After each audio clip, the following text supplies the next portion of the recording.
Hello everyone, my name is David. Today we are going to take a look at another horrible case with you. If a girl's internet pack hadn't run out that day, perhaps I wouldn't even be narrating this murder case documentary to you. But sometimes fate plays a significant role in all our lives, and maybe her destiny had written such a tragic end for her, just as she met. This story is set in Aligarh, a city in the northern Indian state of Uttar Pradesh, in October 2021. Before we proceed, let me tell you that Aligarh, in Uttar Pradesh, is famous for its rich history, educational significance, and manufacturing industries. Within this city of Aligarh is a small locality called Ramesh Vihar, home to an Agarwal family. This family had two brothers, Arun Agarwal and Tarun Agarwal. Arun Agarwal lived with his wife, Astha Agarwal, and their two children in one house. Right next door, in the adjacent house, lived his younger brother, Tarun Agarwal, along with their parents. The date was October 14th, 2021, and in the evening, younger brother Tarun went to his elder brother Arun's house. However, he found a large lock on the door, so Tarun returned to his own home. The next morning, on October 15th, Tarun went back to Arun's house but saw that the door was still locked. After returning home on October 14th, Tarun had tried calling both his brother and his sister-in-law, Astha Agarwal, but neither of them answered. On October 15th, when Tarun visited Arun's house again, he decided to call Astha. This time, he heard Astha's phone ringing from inside the house. This made Tarun anxious, and he was forced to use the spare key he had. In reality, Tarun had a duplicate key to Arun's house, just as Arun had a duplicate key to Tarun's house. But as soon as Tarun opened the door and went inside, he let out a scream. He found his sister-in-law Astha's lifeless body. This was in a spot at the back of the house where they had installed an iron grill on the roof for ventilation.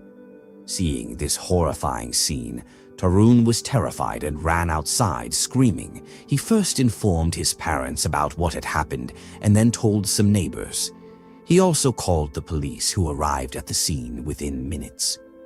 After this, some police officers bring down Astha's body to the ground, and everyone had assumed that Astha had taken her own life. However, two questions lingered in everyone's mind. Why did Astha Agarwal end her own life? And where was Arun Agarwal? Speaking of Arun, he was an oxygen cylinder manufacturer and owned a factory in Aligarh. By this time, the police had begun their investigation and discovered that Arun and Astha often fought. Because of these arguments, Arun would sometimes spend the night at his factory, upset with his wife. But now, his wife was dead, and the police needed to inform him. However, Arun's phone was switched off, and he wasn't at his factory either. During the investigation, the police received information from forensic experts that blood had pooled in Astha's mouth. This was shocking for the police because, typically, when someone ends their lives like this, blood does not collect in the mouth. Instead, a ligature mark forms on the front of the neck. This raised suspicions for the police, prompting them to inspect the crime scene thoroughly and send Astha's body for a post-mortem examination. A while later, the post-mortem report arrived and left the officers stunned. The report revealed that Astha had been strangled to death. So now, it becomes clear to the police that Astha's death wasn't natural, but a murder. The first suspicion naturally falls on Astha's husband, Arun, as he had also been missing from home for the past 2 or 3 days. Hence, the police begin searching for Arun and try to gather information from his family and neighbors about his possible whereabouts. Meanwhile, a friend of Astha's visits the Quasi police station and tells an officer that she has some information about Astha's death. The investigative officer handling the case then steps forward to speak with Astha's friend. Astha's friend reveals to the officer, "Around 8 p.m. on October 12th, Astha sent me a message. However, my internet pack had expired that day, so I didn't receive it immediately. The next morning, on October 13th, after I recharged my internet pack, the message was delivered to me. When I read it, Asta had written, "My life is in danger. If I die, kindly hand over the custody of my kids to my sister." After reading this message, the police's suspicion of Arun deepens. However, they also fear that Arun's dead body might turn up in a similar manner to Asta's, as he hadn't been seen at home for days and his phone had been switched off. That said, the police had already put Arun's phone under surveillance from the moment they discovered Asta's body. Now, the police decide to review all the CCTV cameras installed in the Ramesh Vihar locality, as they might find a clue there. Following this, the police collect footage from over 100 CCTV cameras near Arun's house and throughout the locality. Asta's body was recovered on the 15th, and she had messaged her friend on October 12th. Keeping this in mind, the police begin reviewing CCTV footage from the night of October 12th to the early hours of October 13th. During this review, a CCTV camera positioned a short distance from Arun's house captures a car stopping nearby, and 4 people are seen getting out of the vehicle. Among them is Arun, but the other 3 are unfamiliar individuals whom no one in the locality recognizes. Afterward, Arun walks toward his house while the other 3 remain near the car, seemingly waiting for him.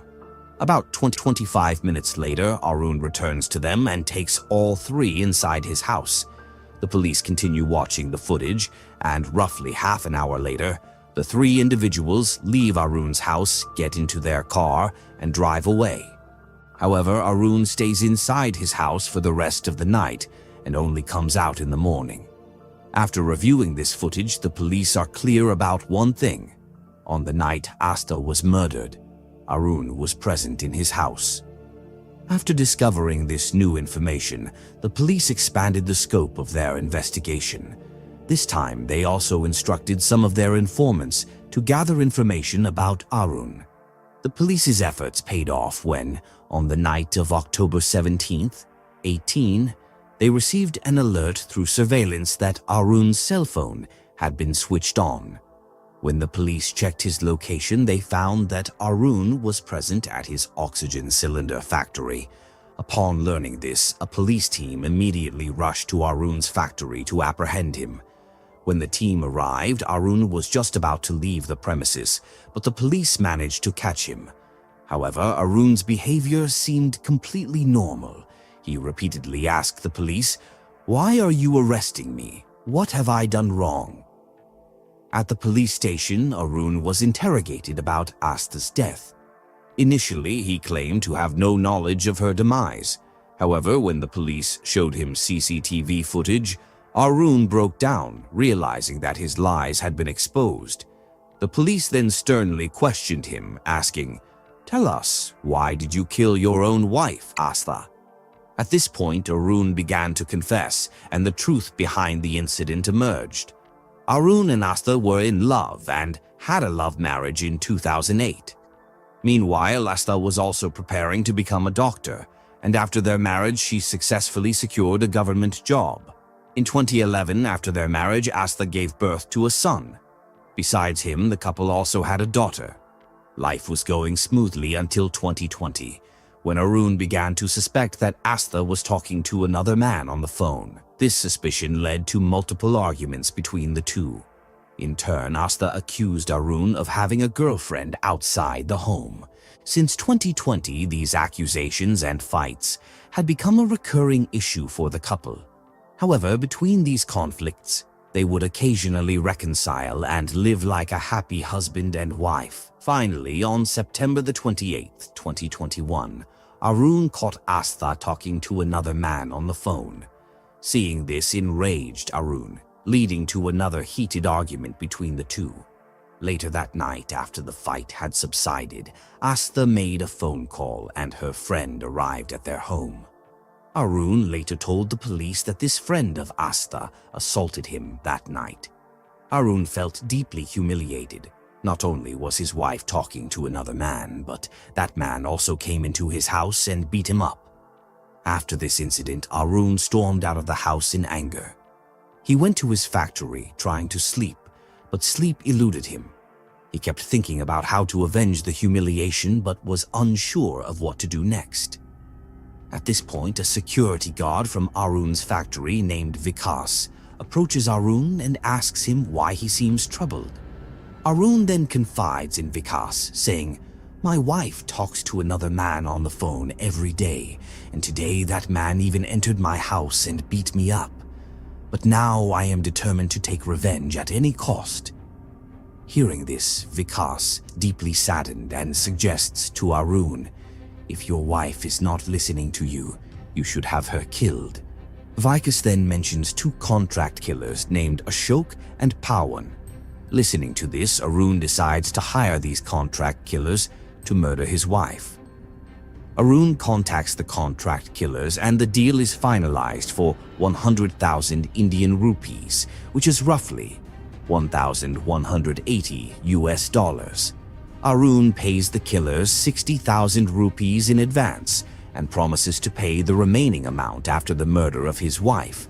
On the evening of October 12th, Arun arrives at his home with the security guard Vikas and the two contract killers. First, Arun gets out of the car and goes into his house. Since it was only 8 p.m., both his children were still at their tuition class. Arun tells the tuition teacher, "Our whole family needs to go out today, so you should leave for home now." In response, the tuition teacher says, "As you wish, but let me give the kids their homework before I leave." Here, Arun has to wait for another 10 minutes. As soon as the children's tuition teacher leaves his house, Arun immediately takes his two children to another room. After this, he calls Vikas, Pawan, and Ashok inside his house and turns up the TV volume. At this point, the four of them take complete control over Astha, and Arun himself strangles Astha to death. However, they knew that if they left Astha's body as it was, they would quickly be caught. Because of this, they decided to make her death appear as though Astha had taken her own life. Later, the four of them placed a noose around Astha's neck and hung her body from the grill of an iron rod. After doing all this, Pawan, Ashok, and the security guard Vikas leave the house. Arun, however, stays there the entire night in the same house, with his two children locked in one room and his wife's body in another. When morning comes on October 13th, Arun takes his two children and goes to his younger brother Tarun's house. There, Arun tells his brother, "Now you keep my children with you for a few days because I was fed up with Astha, and that's why I killed her. For this reason, I won't return home for a few days. But I need you to do a small favor. Go to my house this evening, see Astha's body, and start screaming loudly. People will gather and the police will also come, but everyone will believe that Astha took her own life." Now, under the influence of his older brother, Tarun goes to Arun's house on the evening of October 13th. However, at that moment, Tarun doesn't have the courage to cause any commotion there. Because of this, he returns home that night and spends October 14th lost in thought. But the next morning, on October 15th, he enters Arun's house and pretends to be shocked upon seeing Astha's dead body. However, in the end, Tarun's lies are also uncovered, and the police arrest Arun, Vikas, Ashok, Pawan, and Tarun. In this case, if Astha's friend had an active internet pack on her phone and received the message Astha had sent, she might have been able to contact Astha in time. She could have asked Astha who was threatening her, and perhaps Astha would have shared everything with her. But fate wasn't on Astha's side. The message was delivered a day later after Astha had already been murdered. The case dragged on in court for 3 years, and after examining all the evidence and listening to the testimony of Astha's older son, the court found Arun and the two contract killers, Pawan and Ashok, guilty. On May 15, 2024, they were sentenced to life imprisonment. However, the court acquitted the other two accused, Tarun and Vikas, due to a lack of evidence. The shocking part of this case is that when Astha's older son stood in court and testified against his own father, he was only 10 years old. In court, he revealed that on the night his mother was murdered, he saw his father take 3 strangers into her room. They turned up the volume on the TV and killed his mother. The boy also shared that before dying, his mother cried out for help multiple times, but his father showed no mercy. He even stated that before Arun left to drop him and his sister off at Tarun's place, he saw his mother's body lifeless in the room. Witnessing such a horrifying scene at such a young age will likely leave a permanent scar on his memory for the rest of his life. So guys, with that, the Astha Agarwal murder case comes to an end right here. If you appreciate our efforts, like and share this video. If you haven't subscribed, do so now. Thank you.